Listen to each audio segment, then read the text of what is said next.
Hey, what's up, everyone? Welcome back to another episode of the Fantasy Fellow Show. I am your host, theFellowKGB. You can follow me on Twitter at theFellowKGB.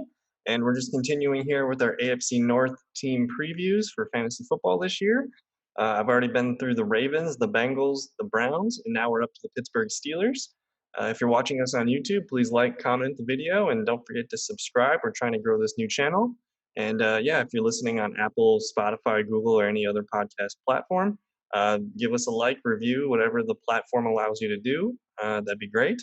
And I'm already in a screen share here. We're gonna dive into the Pittsburgh Steelers.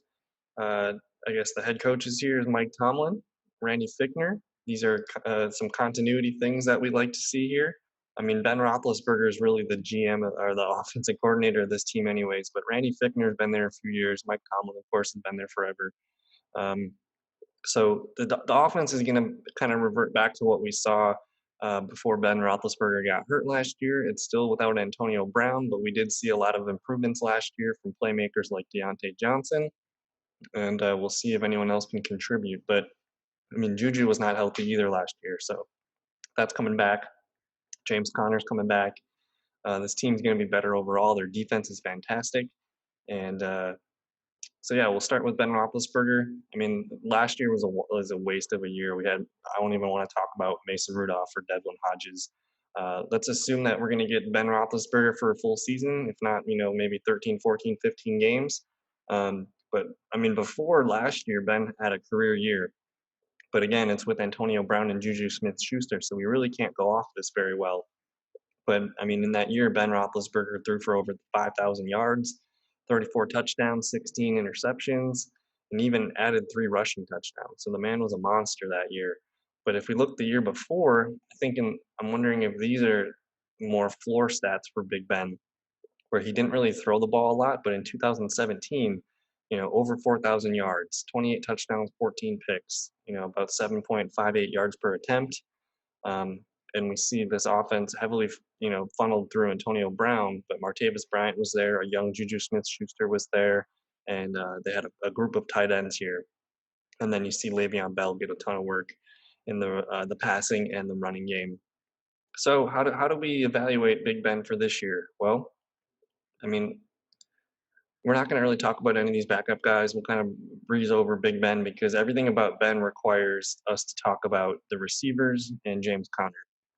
So let's go ahead and I guess bounce over to James Conner real quick. Last year, he only played in 10 games, about 4 yards per carry. He was very effective as a wide receiver, as a pass catcher. He did catch 3 touchdowns. He rushed for 4, and his points per game in a fantasy were not consistent. But man, when he hit, he hit. So as you see here, 14.8 fantasy points per game in 2019, down from 21.5. I'm expecting somewhere in the middle, whether that's 17, 18 fantasy points per game. But James Conner, man, if you haven't seen his workout videos or his physique at the moment, the dude looks like he's like the Hulk. So I like James Conner coming into this year. He's going to get a lot of volume. And the year before, when he was healthy for most of the year, he did get over 215 carries, or he got 215 carries, just under 1,000 yards, and he ran for 12 touchdowns. But the receiving game is where he comes into handy for PPR leagues, with 55 catches and almost 500 yards and a touchdown that year. So, I mean, really, this whole offense is a bit of a moving piece because we have an incomplete year last year where we don't have data. We don't see how this offense got to work without Antonio Brown. But we have enough to be excited about, guys like James Conner and Juju Smith-Schuster being back. So I have James Conner getting over 1,000 yards rushing this year. I have him getting about 11 touchdowns on, total. And I have him being used as a receiver very heavily again with 48 catches for almost 400 yards. So everything about James Conner I love. I think he can stay healthy this year. It looks like his strength is amazing in those workout videos. And then you're still going to get Jalen Samuels kind of catching a lot of passes as a third down option to help keep him, healthy and give him a breather or two. But yeah, the running back group is going to be heavily James Conner on the ground. Little Jalen Samuels getting whipped in there on passing situation. I don't know if Benny Snell's going to get a lot of run this year. They did add a rookie running back, Anthony McFarland, out of Maryland here, and they snagged him in the 4th round, 124th overall. So it's going to be McFarland and Benny Snell competing for, any leftover carries that Connor and Jalen Samuels don't get. And then they got a couple backups here, but like I said, it's all about James Conner. He's going to get over 200 carries if he stays healthy. He's going to get, he's going to approach 50 catches, and I think he's got a good chance at double-digit touchdowns this year. So I'm not sure where his ADP is, but in my head, like the dude's worth like a middle to late second round pick, and he could be a top 5, top 10 running back depending on the touchdowns. So I love James Conner. Um, he just needs to stay healthy. They did add Derek Watt here, fullback, so that'll be kind of fun to see how they deploy him and how he can improve the running game. But really, this whole Steelers team is about the wide receivers, because that flows into Big Ben. So we got Juju Smith-Schuster coming back. We got second-year wide receiver Deante Johnson. We got I think he's a third-year receiver now, James Washington, and rookie Chase Claypool, who they took. It was their first pick of the draft, but he was a round 2 pick, 49th overall, big-bodied receiver out of Notre Dame. He's a lot of people thought he was going to be a tight end, but it sounds like they're going to go forward with him as being a big-bodied receiver. So we'll see if Chase Claypool gets some work. We're not going to be interested in him in redraft this year, I think. But it's all about Juju and Deante Johnson. Again, last year was an incomplete year for Juju. He was in and out of the lineup all season and playing with garbage quarterback play. So we see Juju have a really down year. And we can't really even look at the years that he had before because he did have Antonio Brown there to help, coverages. So it looks like Juju Smith-Schuster is going to have a full season. It looks like he's been doing really, really well in the weight room too, getting healthy, stronger. So I'm expecting Juju to have a big bounce back. And a lot of the ADPs I'm seeing have him all across the board, but Juju to me is a wide receiver 1. If you want a receiver in the second round, mid to late second round, I like that pick too. I think that's where Connor's going to go around, but both him and Connor both deserve a late second round pick. Easily slam dunk pick in the third if you can get these guys in the third. But yeah, the trick with those two is they just need to stay healthy, but I think they're going to this year, and they're going to get a lot of volume. But the guy that is probably the best value as far as ADP on this team is rookie. He was rookie last year, but second-year receiver Deante Johnson. And Deante Johnson led the team last year in receptions, targets, and touchdowns, receiving touchdowns. 92 targets, 59 catches, 680 yards, and 5 touchdowns. That's going to be the guy's floor this year, especially with Big Ben throwing him the ball. And he did add some value here in the running game, so they're going to give him as many touches I think as he can handle. And if we go back and look at the history of this team, they funneled targets to their top receivers.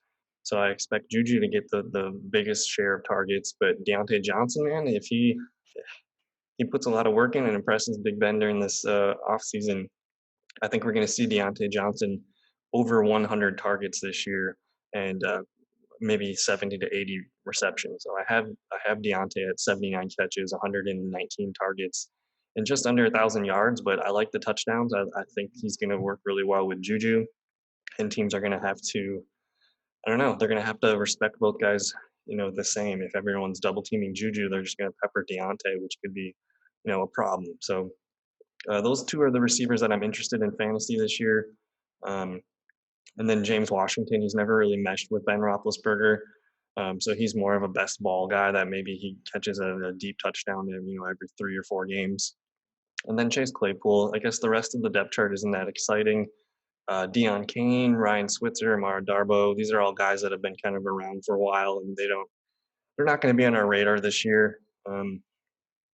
So yeah, it's all about Juju Smith-Schuster and Deante Johnson, who, if I'm going to target a receiver or anybody from the Steelers, it's probably Deante Johnson. I just love his value, and I like that he gets to work alongside Juju, and kind of Juju's going to get the most attention, whereas Deante might be the guy that they use to efficiently move the ball when Juju's double covered or safety on the top or things like that. So looking at the tight ends, they added Eric Ebron, and they have Vance McDonald returning. We're not going to care about Vance McDonald in fantasy. It's really all about Eric Ebron.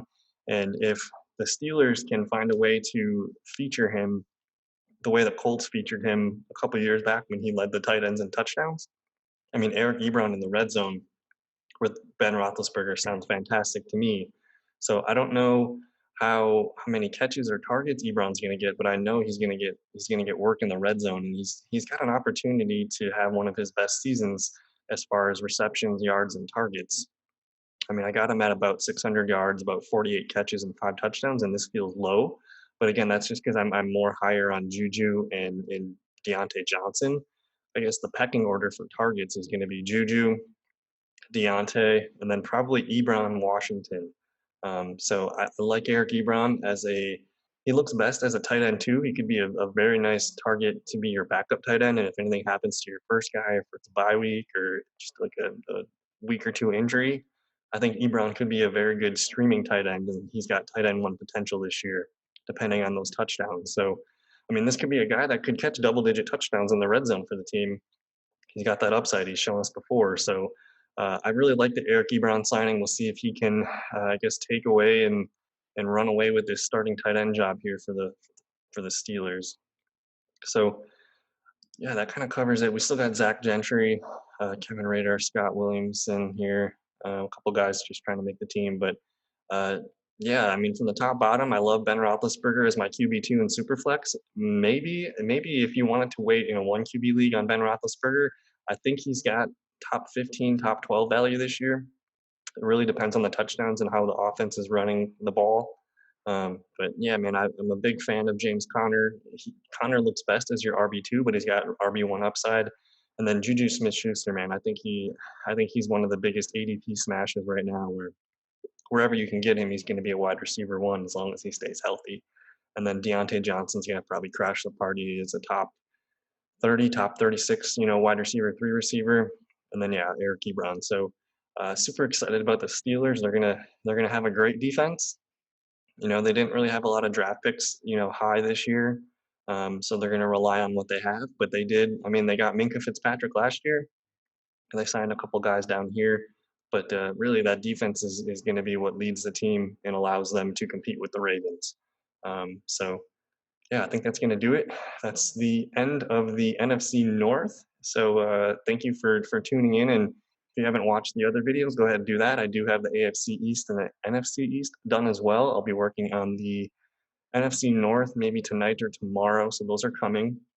But yeah, thanks for checking out the channel. If you like what the content I'm bringing, please don't forget to like, comment the video, hit the subscribe button.